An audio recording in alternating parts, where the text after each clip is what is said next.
Ada beberapa definisi dari beberapa tokoh tentang perubahan sosial. Yang pertama yaitu ada definisi perubahan sosial dari William F. Ogden, dan yang kedua yaitu definisi perubahan sosial dari Kingsley Davis, dan yang ketiga yaitu perubahan sosial dari Solo Sumarjan. Oke, yang pertama yaitu definisi perubahan sosial dari William F. Ogden.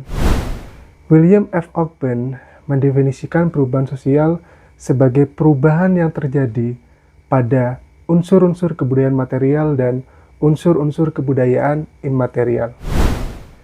Kira-kira apa perbedaan antara kebudayaan material dan kebudayaan immaterial? Kebudayaan material adalah kebudayaan yang berwujud, atau kebudayaan yang konkret, atau kebudayaan yang berwujud fisik dan dapat dilihat. Contohnya yaitu teknologi. Ada perubahan terhadap teknologi. Misal, saya beri contoh HP atau handphone.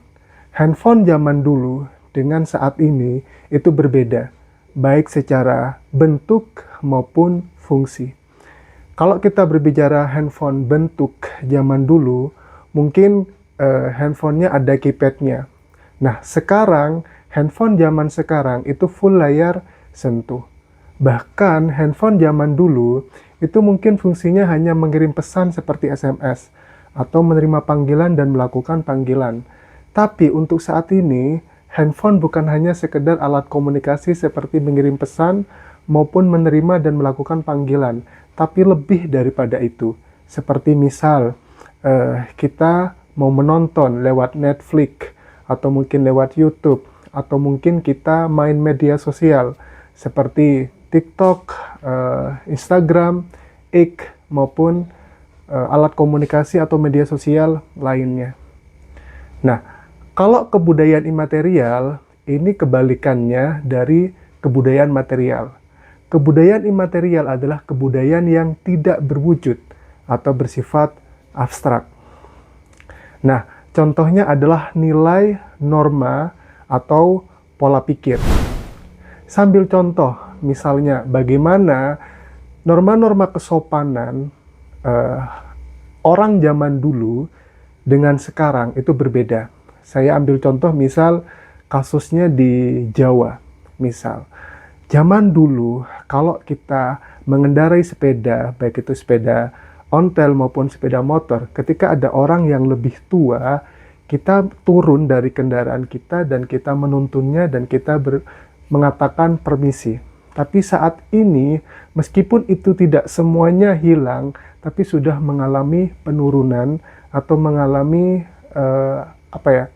kemunduran lah dari kesopanan dari zaman dulu ke zaman sekarang.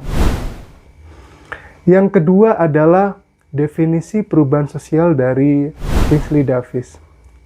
Kingsley Davis mendefinisikan perubahan sosial sebagai perubahan yang terjadi pada struktur dan fungsi masyarakat. Sebagai contoh, misal pengorganisasian buruh pada masyarakat kapitalis yang menyebabkan perubahan cara hubungan antara buruh dan majikan, sehingga menyebabkan perubahan-perubahan pada lembaga ekonomi maupun politik. Dan yang ketiga yaitu perubahan sosial menurut Selo Sumarjan.